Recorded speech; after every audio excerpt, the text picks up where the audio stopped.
সবাইকে, সবাই কেমন আছো? আশা করছি সবাই খুব ভালো আছো। তো আজকে আমরা শুরু করব ইয়োগা ফিলোসফির আরেকটি পার্ট, ইয়োগা সাইকোলজি বা যোগ মনস্তত্ত্ব। এখানে কি আছে, মহর্ষি পতঞ্জলির মতে চিত্তবৃত্তি নিরোধী হলো যোগের মূল উদ্দেশ্য। অতএব এবার প্রশ্ন উঠতে পারে যে চিত্তটা কি। মহর্ষি পতঞ্জলি বিভিন্ন স্থলে বুদ্ধি ও মনকে কিন্তু চিত্ত বলে ব্যাখ্যা করেছেন বা গণ্য করেছেন। মূলত পতঞ্জলি দর্শনে প্রকৃতির কতগুলি বিকারকে একত্রে চিত্ত শব্দের অভিধেয় বলে এখানে গণ্য করা হয়।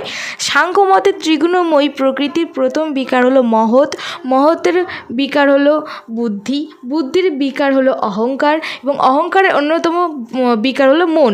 এই যে বিকার বললাম, এই বিকারগুলিকে একসঙ্গে কিন্তু এখানে চিত্ত বলা হয়। আর সাংখ্যের এই মত যোগ দর্শনও কিন্তু স্বীকৃত হয়েছে। সুতরাং যোগসম্মত চিত্ত, সত্য, রজ ও তম এই হলো ত্রিগুণময়ী। স্বাভাবিকভাবেই চিত্ত জড় ও অচেতন, তবে চিত্ত ত্রিগুণময়ী হলেও তাতে কালবিশেষে সত্যগুণের আধিক্য কিন্তু থাকে। সত্যের আধিক্যবশত পুরুষের সান্নিধ্যে পুরুষের চৈতন্য চিত্তে কিন্তু এটি প্রতিবিম্বিত হয়। এর ফলে চিত্তকেও তখন চেতন বলে মনে হয়। আবার কি, চিত্তে সর্বদা সত্যের কিন্তু আধিক্য থাকে না।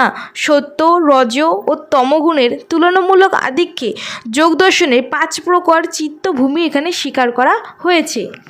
পয়েন্টস কী আছে, স্টেট অফ দ্য মাইন্ড মানে চিত্তভূমি। What is states of the mind এরকম কোশ্চেন আসতে পারে, তখন তোমরা এরকম লিখবে যে সাধারণত চিত্তের ভূমি বা অবস্থাকে চিত্তভূমি বলা হয়, কিন্তু যোগমতে চিত্তের সহজ ও স্বাভাবিক অবস্থাই হলো কিন্তু চিত্তভূমি। ঠিক আছে, এবার চিত্তভূমিকে আবার এখানে 5 প্রকার হয়ে থাকে। সেগুলো 1 নম্বর আছে কি, ক্ষিপ্তভূমি, মূঢ়ভূমি, বিক্ষিপ্ত ভূমি, একাগ্র ভূমি, আর এটা কিছু নিরুদ্ধ ভূমি। ঠিক আছে, তো ফার্স্ট আছে ক্ষিপ্তভূমি। ক্ষিপ্তভূমি কি, যে ভূমিতে চিত্ত স্বভাবতই অত্যন্ত অস্থির তাকে কিন্তু এখানে ক্ষিপ্তভূমি বলা হয়ে থাকে। ক্ষিপ্ত অবস্থায় চিত্ত রজ ও তমগুণের প্রভাবে বিভিন্ন বিষয়ের প্রতি কিন্তু ধাবিত হতে থাকে। 2 নম্বর পয়েন্ট কি আছে আমাদের, মূঢ়ভূমি। তো মূঢ়ভূমিতে কি হয়, প্রবল রাগ ও মোহের বশীভূত হয়ে চিত্তের যে অবস্থা হয় তাকেই বলা হয় মূঢ়ভূমি। এখানে চিত্ত বলতে কিন্তু আমরা মনকে বোঝাচ্ছি। ঠিক আছে, আমাদের মন যখন প্রচণ্ড রাগ ও মোহের বশীভূত হয়ে যে অবস্থায় থাকে তখন সেই অবস্থাকে এখানে মূঢ়ভূমি বলা হয়ে থাকে। আর এই মূঢ় অবস্থায় তমগুণের কিন্তু বিষয়ে অতি মুগ্ধ চিত্ত ভালো মন্দ বিচার করতে কিন্তু এখানে সমর্থ হয় না।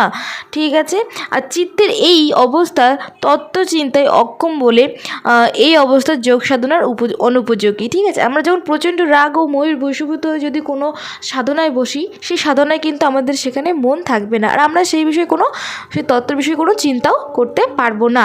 ঠিক আছে, তাই এখানে এটি বলা হয়েছে যে যোগ সাধনার পক্ষে এটি অনুপযোগী। এবার নেক্সট 3 নম্বর পয়েন্ট হলো কি, বিক্ষিপ্ত ভূমি। তো বিক্ষিপ্ত ভূমির মধ্যে কি আছে, এটি হলো চিত্তের তৃতীয় ভূমি। হ্যাঁ, এই অবস্থা ক্ষিপ্ত অবস্থার সদৃশ্য হলেও তাতে কিন্তু কিন্তু এখানে উন্নত থাকে। ঠিক আছে, বিক্ষিপ্ত চিত্তভূমির সঙ্গে ক্ষিপ্ত ভূমির পার্থক্য কিন্তু আছে। ক্ষিপ্ত চিত্ত কিন্তু সর্বদাই অস্থির ও চঞ্চল থাকে, আর এদিকে বিক্ষিপ্ত চিত্ত কোনো সময় স্থির, আবার কোনো সময়টাই চঞ্চল হয়। তাই এই বিক্ষিপ্ত অবস্থাও কিন্তু যোগ সাধনা সম্ভব নয়। ঠিক আছে, 4 নম্বর পয়েন্টটা হচ্ছে কি, একাগ্র ভূমি। তো একাগ্র ভূমিতে কী হয়, যে চিত্তভূমি একটিমাত্র বিষয়ের প্রতি স্থির থাকে তাকে একাগ্র চিত্তভূমি বলা হয়ে থাকে। একাগ্র ভূমিতে চিত্ত কোনো একটি বিশেষ বিষয়ে কিন্তু এখানে নিবিষ্ট থাকে, মানে কোনো একটি নির্দিষ্ট বিষয় এখানে স্থির থাকে। ঠিক আছে, এই অবস্থায় চিত্তের আবার অনেক বৃত্তি নিরোধ হলেও সব বৃত্তির কিন্তু এখানে নিরোধ হয় না।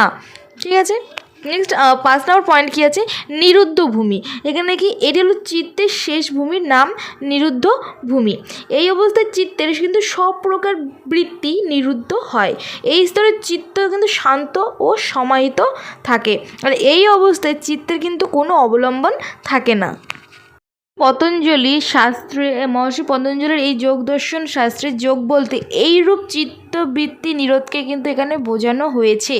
ঠিক আছে, এই অবস্থায় চিত্তবৃত্তি সম্পূর্ণ নিরুদ্ধ হলেও দেহের কোনো কিন্তু এখানে বিকার হয় না, কারণ দেহে তখনও কিন্তু আত্মা থাকে। ঠিক আছে, দেহে যতক্ষণ আত্মা থাকবে ততক্ষণ কিন্তু দেহের আত্মার কোনো বিকার হবে না। ঠিক আছে, যোগ সম্প্রদায়ের মতে যোগীর এই অবস্থা প্রমাণ করে যে আত্মা চিত্তর থেকে কিন্তু ভিন্ন, আর এই আত্মা যদি চিত্তর থেকে ভিন্ন না হয় তাহলে কিন্তু দেহের বিনাশ হয়ে যাবে। ঠিক আছে, চিত্তবৃত্তির নিরোধে আত্মার যে অবস্থান তাই আত্মার স্বরূপে অবস্থান। ঠিক আছে, এই অবস্থায় যে সমাধি হয় তাকে অসম্প্রসারিত সমাধি বলা হয়। আমাদের মেন পয়েন্টস কী আছে, চিত্তবৃত্তি বা ফাংশন অফ মাইন্ড। ঠিক আছে, what is function of mind? ঠিক আছে, বৃত্তি কি? বৃত্তি হলো পরিণাম বা ফল।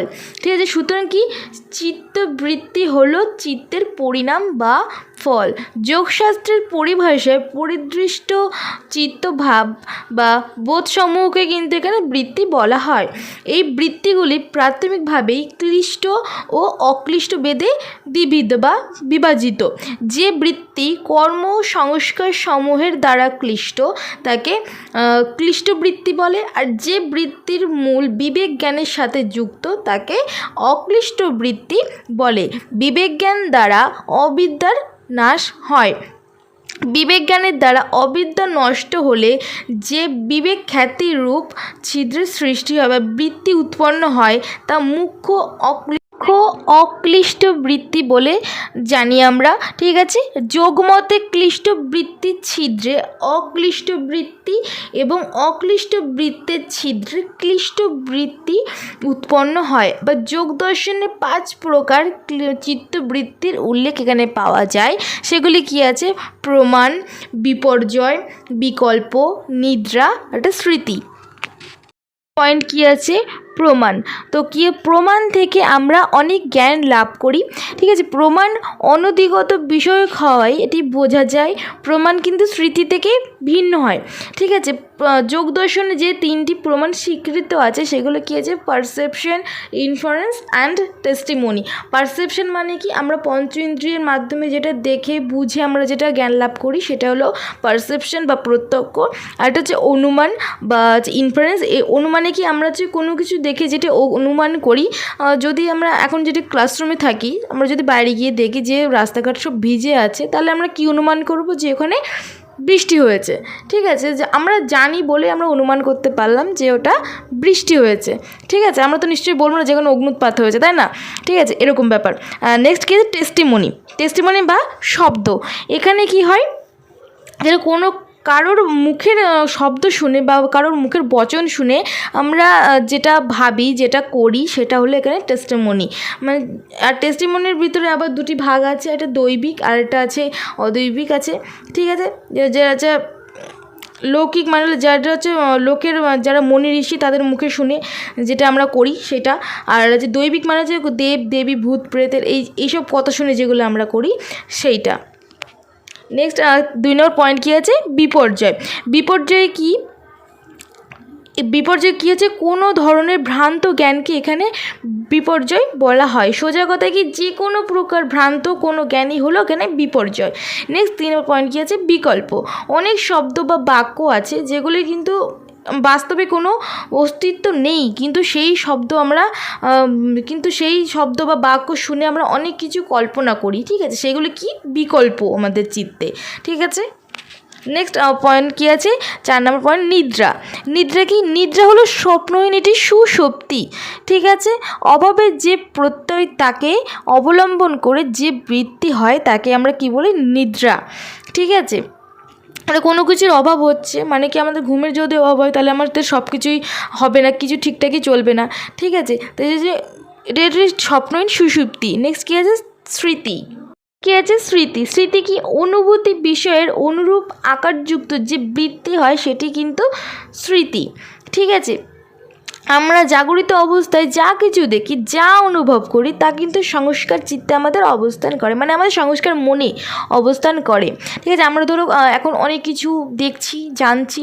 ঠিক আছে, এবার সেটি আমরা ধরো তুমি এখন রাস্তায় গেলে, তুমি কারোর সাথে গল্প করলে, কারোর সাথে বসলে বা যে হাঁটলে, কারোর সাথে হাত ধরে হাঁটলে, ঠিক আছে সাপোজ। তো এইটা যদি তুমি আবার রাত্রেবেলা যখন শুতে যাবে না, তখন তোমার মনে এটি অটোমেটিক্যালি ঘুরবে, তোমার মাথায় ঘুরবে, মানে এটি স্মৃতিচারণ হচ্ছে যে আমি এইগুলো করেছি দিনের বেলাতে, ঠিক আছে। এটা